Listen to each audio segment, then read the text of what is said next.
শিক্ষা হচ্ছে চেতনা। আস্তে আস্তে শিক্ষা হচ্ছে চেতনা, কীর্তন হচ্ছে চেতনা।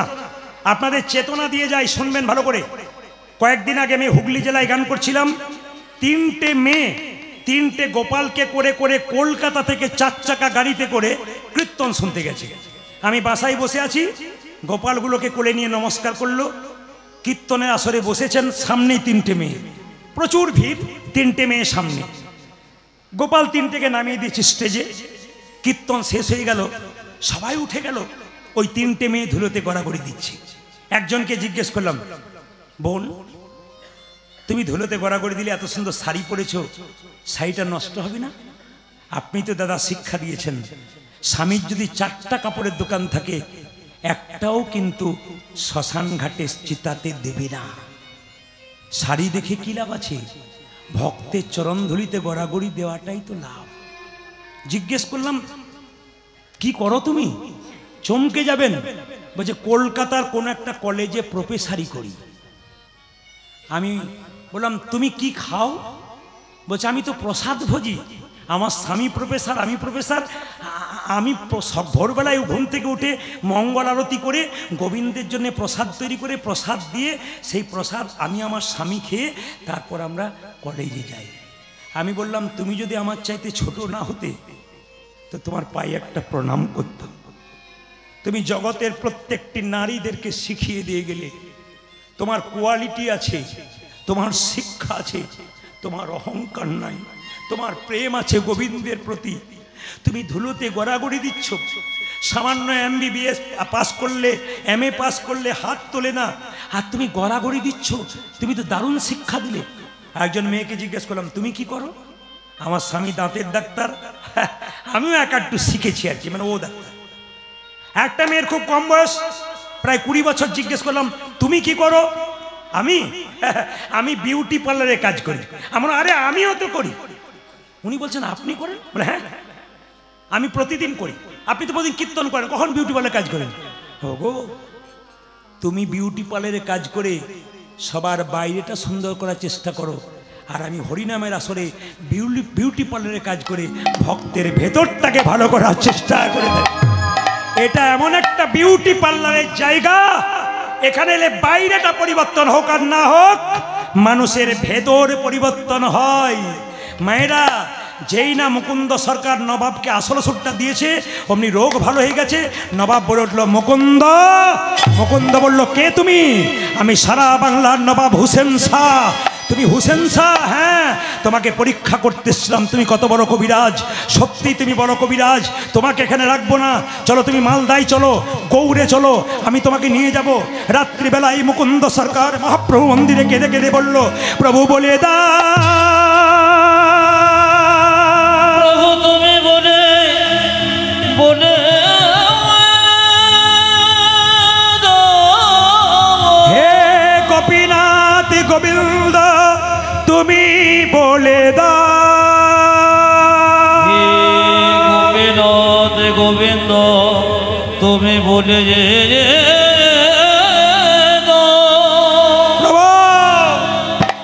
তুমি আমাকে বলেছিলে গরিবের চিকিৎসা করতে, জীবের দ্বারে হরিনাম করতে, মুসলমানের বাড়ি যেতে বললে কেন?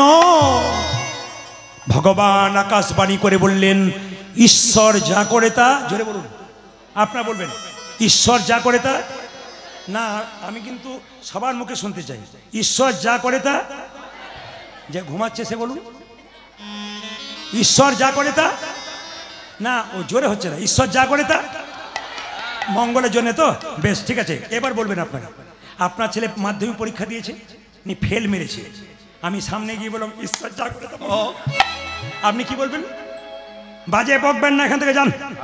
মানে ভালো হলে মঙ্গল, আর ভালো না হলে অমঙ্গল। সবাই লক্ষ্য করুন, গোপীনাথের মন্দিরে গেলেন, গোপীনাথের মন্দিরে কাঁদছেন, গোপীনাথ আকাশবাণী করে বললেন, মুকুন্দ তুমি নবাবের বাড়ি যাও, ঈশ্বর যা করে তা মঙ্গলের জন্য করে, শোনো তুমি যাও। নবাবের সঙ্গে গেল, নবাবকে বলো, নবাব আমি তোমার বাড়িতে থাকতে পারি, 3টে শর্ত কি?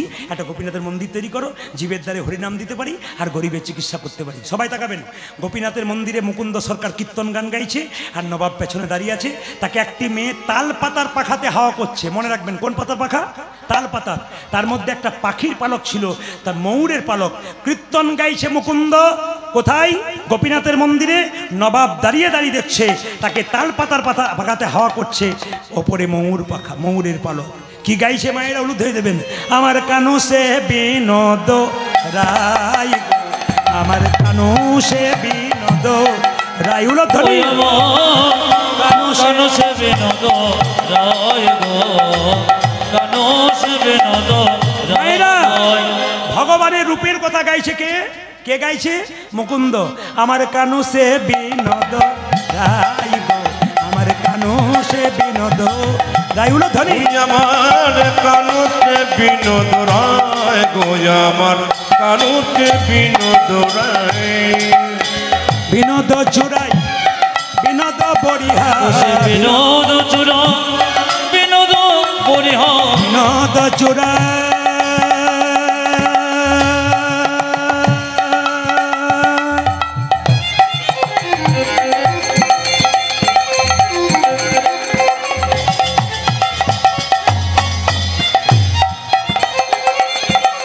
বিনোদ চূড়া, বিনোদ বরিহা, বরিহা বরিহা বিনোদ উড়ছে তাই গো। আজ বিনোদ জুড়েছে গাওয়ায়, আমার কানু সে বিনোদ রায় গো, আমার কানুতে বিনোদ রায়। ওই আমার কানু সে বিনোদ রায় গো, কানু সে বিনোদ রায়। বিনোদ ললাটে বিনোদ তিলক, বিনোদ বিনোদ সাজে। ও সেই বিনোদ ললাটে বিনোদ তিলক, বিনোদ বিনোদ সাজে। বিনোদ ললাটে বিনোদ তিলক, বিনোদ বিনোদ সাজে। পূজা যে বিনোদ ললাটে বিনোদ তিলক, বিনোদ বিনোদ সাজে। এ মায়েরা কিছু মনে করবেন না, কপালে আপনার তিলক নিয়েছেন ললাটে, তাকাবেন। ভগবানের ভজনা করতে গেলে ললাটে তিলক নিতে হয়। সদবা নারীর যেমন স্মৃতির সিঁদুর, হাতের শাখা, সদবা নারীর পরিচয়। একজন ভক্তের পরিচয় দিতে গেলে তিলক, তুলসী মালা এগুলো থাকা দরকার আছে। কিন্তু আপনারা নিতে পারছেন না কেন আমি বুঝতে পেরেছি। আমাদের ওখানে কোনো মেয়ে, একটা আমার বাড়ির পাশেই একটা মেয়ে 26 বছর বয়স, ও তিলক মালা দেয়, নিরামিষ খায়। আসলে তা নয়, সংস্কার। ওর বাবা মা ওকে শিখিয়ে দিয়েছে, এখানে এসে ওর স্বামী খায় না, ও কিন্তু খায়। তো পাড়ার মেয়েরা তখন বলছে, বাবারে দিদি, হার আদনের বইয়ের কি ঢং দিদি, মালা তিলক করেছে, ভগবান বোধহয় আগে একে পেয়ে যাবে। আপনাদের কাছে নিবেদন রইল, হাতি চলে বাজার, কুত্তা ভুকে হাজার। হাতি রাস্তায় দিয়ে যাবে, কুকুর ঘেউ ঘেউ করবে, হাতি কি তার দিকে তাকাবে? হাতি তো কৃষ্ণ ভক্ত, আর কুকুর তো পেছন পেছন যাবে, হাতি তাকাবে না। আপনারা দিব্যি চলবেন কে কোথায়। নিম পাতাকে যতই মিষ্টি রসে ভেজান, ওর তেতো কিন্তু কোনোদিন, জোরে বলুন, যায় না। নিন্দুক লোকের স্বভাব নিন্দা করা, হাত দিয়ে বন্ধ করতে পারবেন না। আমার পাশের বাড়িতে বিরাট ভোজ হয়ে গেল। আমাদের পাড়াতে একজন ভদ্রলোক আছে, উনি যাই খান নিন্দা করেন। আমরা সব বসে আছি, ওকে জিজ্ঞেস করলাম, কাকা বাবু কেমন খেলেন? সবাই নাম করে গেল, উনি হ্যাঁক রেখে বললেন, কি খেলাম? মানে বললাম কেমন খেলেন? খেলাম। মানে কিছু বলবে, মানে কিছু অসুবিধা আছে? সবই তো ভালো হয়েছিল, পোলাওটাও ভালো, বাদামগুলো পোড়া পোড়া হয়েছে। ব্যাটার কপালে পোড়া বাদামটাই পড়েছে, লোকে ভালো খেয়ে গেছে। মানে নিন্দুক যারা হয় ওরা বলতে ছাড়ে না। ওদিকে তাকাবেন না, কিন্তু বলি, তিলক যারা নিচ্ছেন আমার দিকে তাকান। তিলকের জন্ম কোথা থেকে? এই দিকে তাকাবেন। ভগবান কৃষ্ণের মাথা যন্ত্রণা হলো, নারদ বলল, প্রভু চালাকি করো না, তোমার মাথা ব্যথা হয়েছে, চিকিৎসা তো তুমি করবে, আমরা কি করে জানবো? পৃথিবীর কোনো কবিরাজ নাই তোমার চিকিৎসা করতে পারে। কৃষ্ণ বলল, নারদ, কোনো ভক্ত যদি তার চরণে ধুলি আমার মাথায় দেয়, ব্যাস মাথা ব্যথা ভালো হয়ে যাবে। বেশ, মেনে নিলাম। 16,108টা স্ত্রী কৃষ্ণের, সবার কাছে গেল, দেবে না? না। কেন? যদি নরকে চলে যাই, দরকার নাই, যাব না। গেল কোথায়? বৃন্দাবনে। রাধারানী সখীগণ চুপচাপ বসে আছে। নারদের মন খারাপ। ওগো মুনিবর, তোমার মন খারাপ কেন? কি হয়েছে? আমাদের গোবিন্দের মাথায় ব্যথা। কি করলে মাথা ব্যথা সারবে? তোমাদের চরণে ধুলি দিতে পারলে মাথা ব্যথা সারবে। রাধারানী বলো, দেখি দেখি নারদ, দেখি দেখি দেখি দেখি দেখি দেখি দেখি তো তোমার গলার উন্নিটা দেখি দেখি দেখি দেখি, দাও দাও দাও দাও দাও। ব্রজগোপীরা রাধারানী পায়ের ধুলো দিলেন। সেই ধুলো যখন দিলেন, নারদ চালাকি করে জিজ্ঞেস করলো, নরকে যাবার ভয় হলো না? রাধারানী কেঁদে কেঁদে বলল, আমরা নরকে যাব যাব, কিন্তু কৃষ্ণের মাথা যন্ত্রণা তো ভালো হবে। মায়েরা,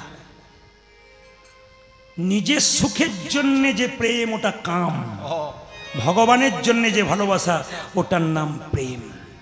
নিয়ে গিয়ে কৃষ্ণকে দিল, মাথায় নিল, মাথা ব্যথা ভালো হয়ে গেল, বৃন্দাবনের মাটিতে ছড়িয়ে দিল। সেই থেকে গোবিন্দ তার থেকে তিলক নিলেন। দুটো তিলক হয়, একটা কালো একটা সাদা, দুটোর দাম একই। আপনি কালো পড়েছেন বলে আপনি আগে ভগবান পাবেন তা নয়, আপনি পরিষ্কার পড়েছেন সাদা পড়েছেন বলে আগে পাবেন তা নয়। তিলক দেওয়ার রীতি কটা আঙুল? তাকান, কটা আঙুল? এইটা তো তিলক দেওয়া যায়, এইটা তো দেওয়া যায়, এইটা তো দেওয়া যায়, এইটাতে দেওয়া যায়, এইটাতে দেওয়া যায় না। শিখে যাবেন আপনারা, খুব দামি দামি কথা। তিলক দেবেন এইটাতে করে, এইটাতে করে, এইটাতে করে। এই কাকে দেবেন, কখন দেবেন? বাড়িতে কেউ মারা গেছে, তাকে তিলক দেওয়ার নিয়ম হচ্ছে এই আঙুলে। তাকাবেন, বাড়ি কেউ মারা গেল, নিয়মে করবেন, আইনে করবেন, সমাধান হবে। বেআইনে করবেন, শিখবেন না, যথাতথা দেবেন, লাভ হবে না। রামদেবজি বলেছেন, অনুলোম বিলোম করবেন, আপনার রোগ সারবে। আপনি উল্টো পাল্টা করবেন, রোগ বাড়বে। আইনে করুন, ঠিক আছে। বেআইনে করবেন, ভুল পথে যাবেন। এই আঙ্গুলে কেউ যদি মারা যায়, তাকিয়ে দেখে নিন সবাই, ইউটিউবের মাধ্যমে দেখতে পাবেন। এই আঙ্গুলে তিলক দিতে হয় যদি কেউ মারা যায় তার কপালে। এই আঙ্গুলে তিলক দেবেন কি করে? আপনাদের হরিবাসরে যিনি তিলক দিচ্ছেন তিনি শিখে নিন, শাস্ত্রের কথা। যদি আপনি কাউকে তিলক দেন, যদি বলে যে একটু তিলক আমাকে দেন না, আপনি বলতে পারেন, দেখি একটু তিলক, আমার ছেলেকে একটু তিলক দিয়ে দাও। যদি কেউ দেয়, সে কিন্তু সবসময়, কি বললাম, তাকান, আপনি দেবেন কাউকে কোন আঙ্গুলে? কি বললাম মায়েরা, তাকাচ্ছেন আমার দিকে? এই আঙ্গুলে। আর যখন ভগবানকে দেবেন, তখন আপনি এই আঙ্গুলে দেবেন। এটার নাম কি? অনামিকা। বৃদ্ধাঙ্গষ্ঠী, তর্জনী, মধ্যমা, অনামিকা, কনিষ্ঠা। অনামিকা মানে কি? অকারে ভগবান বিষ্ণু, মানে এটা হচ্ছে ভগবান বিষ্ণুর আঙ্গুল। গুরুমন্ত্র জপ করবার সময় আপনারা এই আঙ্গুলটা, যেটা বলুন, ব্যবহার করেন। ভগবানকে দেবেন। গুরুদেবকে কোন আঙ্গুলে দেবেন? গুরুদেব যদি বসে থাকে, তাকে তিলক দেবেন, আপনি দিতে পারেন খোঁটা, আপনি কোন আঙ্গুলে দেবেন? এই আঙ্গুলেই দেবেন। তাহলে নিজে কোন আঙ্গুলে তিলক নেবেন জানা আছে না? বাদ দিয়ে দেবো? তাহলে বলবো না, আচ্ছা বলে দিই, সবার জানা আছে নাকি? নিজেকে কোন আঙ্গুলে দেবেন দেখান তো। হ্যাঁ, একটা আঙ্গুল বাকি আছে, এইটা বাদ দিয়ে তার মানে তো বুঝে নিয়েছি যে ওইটাই তো উত্তর হবে। কোনটা বলুন তো? এই আঙ্গুলে করে নিজেকে তিলক নেবেন।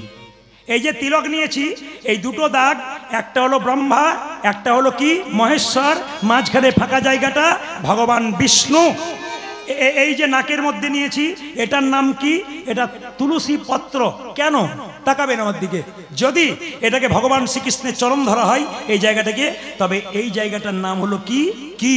তুলসী পত্র। কতটা নেবেন? নাকের 4 ভাগের 3 ভাগ নেবেন। আবার শিখে নিন আপনারা, যে যেখানে বসে আছেন, নাকের 4 ভাগের 3 ভাগ নেবেন। কিন্তু অনেকের প্রশ্ন আছে, দাদা আপনি তো দিব্যি সব কথাই বলছেন নেবার জন্যে, কিন্তু আমার যে বাজার গেলেই মাথা খারাপ হয়ে যায়, তাহলে কি করে তিলক নেব? এইদিকে তাকান। বাড়িতে অতিথি এলে অতিথিকে কি বলে মায়েরা? জোরে বলুন। অতিথি, জোরে বলুন। কি? একটু জোরে বলুন, খুব সুন্দর উত্তর হচ্ছে। অতিথি নারায়ণ। আচ্ছা, কিছু মনে করবেন না, এই যে আপনাদের কীর্তন হচ্ছে, অনেক জায়গায় কীর্তন হয়, কীর্তনের পরে যখন আমি বাড়ি যাই, মানে ওখান থেকে অন্য জায়গায় যাই, তখন বাড়ির লোক বলে কুটুম্বকে, আজকে চললে না গেলেই হতো না, 2 দিন কীর্তন হলো, কিছু খাওয়াতে পারলাম না, আজকে খাওয়াতাম। তার মানে কি বলুন তো? এইটা খাওয়ালেই ঠিক আর কি, খাওয়াতাম। আবার অনেকে বলে কীর্তনের সময় আসবেন না, অন্য সময় আসবে, তাহলে খাওয়াতে পারে, মানে খাওয়ালেই বেস্ট আর কি। তো বলুন তো মায়েরা, অতিথি নারায়ণ আমরা বলি, কিন্তু অতিথি যদি বাড়িতে আসে 2 কেজি কিনে এনে খাওয়ান, অতিথি নারায়ণ না অতিথি অসুর? জোরে বলুন। অতিথি অসুর না অতিথি নারায়ণ? তাহলে অসুর আনবেন না নারায়ণ আনবেন? এখন বলছেন অসুর আনবো না, কিন্তু খাওয়াবো বলে দিব্যি খাওয়াচ্ছেন, আপনিও খাচ্ছেন। জামাইয়ের নামে কাটলো হাঁস আর সবাই মিলে খেলো মাছ, মানে ওর নামে আমাদেরও হয়ে যাবে আর কি প্রসাদ। যেটা বলুন গোপীনাথ জিউ কি, রাধারানী কি, ও তারে বিনোদ ললাটে বিনোদ তিলক, বিনোদ ললাটে বিনোদ তিলক, বিনোদ বিনোদ সাজে গো, আজ বিনোদ বিনোদ সাজে। ওই আমার কানো সে বিনোদ রায় গো, আমার কানো সে বিনোদ রায়, ওই আমার কানো সে বিনোদ রায় গো, কানো সে বিনোদ রায়। বিনোদ কোটিতে বিনোদ ধতি, বিনোদ বিনোদ সাজে, আজ বিনোদ কোটিতে বিনোদ ধতি, বিনোদ বিনোদ সাজে।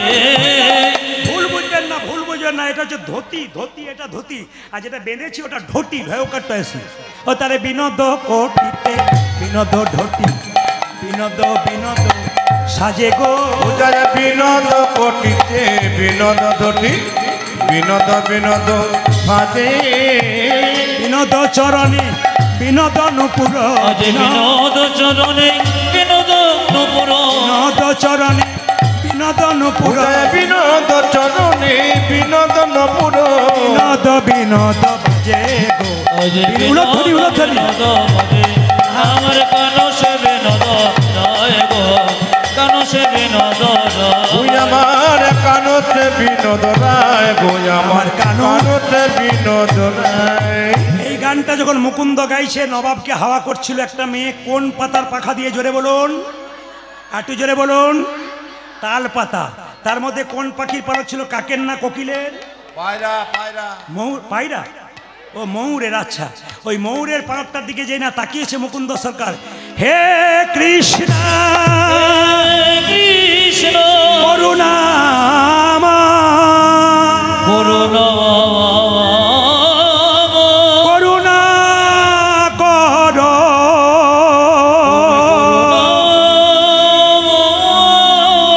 কর।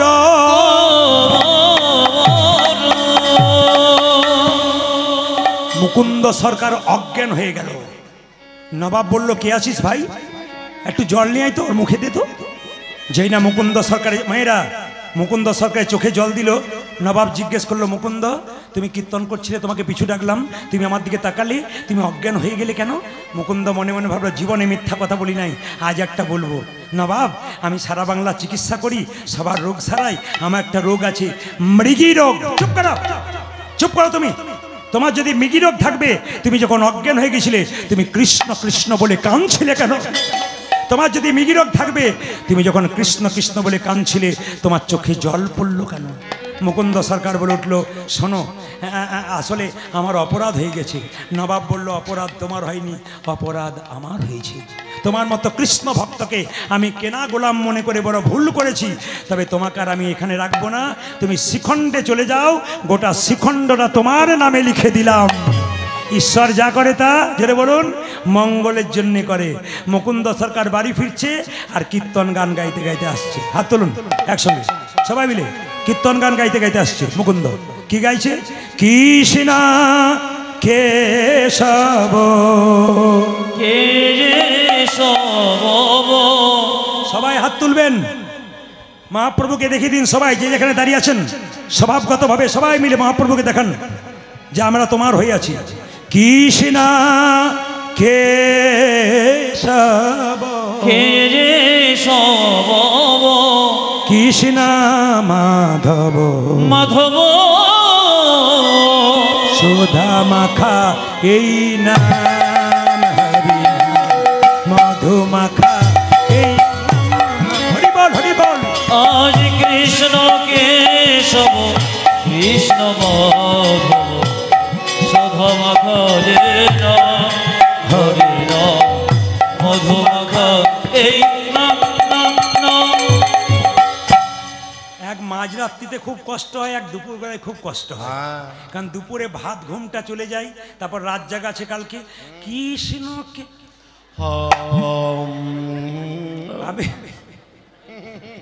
আমি তো তখন বুঝতে পারি, হ্যাঁ আমি তো তখন বুঝতে পারি যে কি। এইদিকে তাকান মা, কৃষ্ণ। দু চারজনকে দেখছি কি কষ্টে হাত তুলছে, আবার কীর্তন করতে আসছে তখন একজন একজনকে বলছে দিদি সামনে বসিস না, পা মেলে বসতে পাবি না, খালি উলুধ্বনি আর হরি। পেছনে বসবি, সময় মতো পালাবার চান্স পাবি। এই চালাক পার্টি। না না আপনাদের বলি নেই, জায়গা পান নাই বলে আর কি।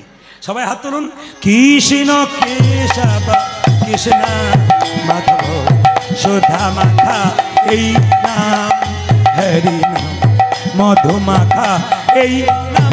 নাম উলুধ্বনি উলুধ্বনি। কৃষ্ণ কেশব কৃষ্ণ কেশব সুধা মাখা এই নাম, হরি নাম মধু মাখা এই নাম। আনন্দ করে বলবে সারা জীবন তো আনন্দে যাবে, দুঃখ করে বলবে সারা জীবন দুঃখে যাবে। দেখি আপনার কার আনন্দ চান। কৃষ্ণ কেশব কৃষ্ণ কেশব সুধা মাখা এই নাম, হরি নাম মধু মাখা এই নাম। নাম হরে কৃষ্ণ কেশব কৃষ্ণ মাধব সুধা মাখা এই নাম, হরে নাম মধু মাখা এই নাম। নাম নাম আপনাদের একটু জাগিয়ে দিলাম, সতেজ করে দিলাম, তারপর জিনিসটা দেবো আর কি। তবে নেবে আর কি। ছেলে যদি ঘুমোতে ঘুমোতে, রাত্রিবেলায় ছেলে যখন ঘুমোয় মা বলে খা, খাবো খা না, খাবো খা। মা জোর করে খাইয়ে দেয়। সকালে বলে তুমি যে আমাকে খাওয়াই নাই, বলে ঘুমের ঘরে বুঝতেই পারিস নাই কি খেলি। যদি আমি না তুলে দিত, যদি তত্ত্বগুলো বলি, কি বললো আমি তো শুনতেই পাই নাই। কারণ কীর্তনে যে কি মজা আছে আপনারা কিছু বুঝতে পারছেন না। তবে যেভাবে এটে সেটে বসছেন, কমিটি আমাকে 4টা পর্যন্ত টাইম দিয়েছিল, 4টা কিন্তু হয়ে গেছে। আপনারা যদি বলেন তাহলে আমি আর একটু এগোবো না, কি বলছেন? আচ্ছা একটু এগিয়ে দিই নাকি? না না আসলে সব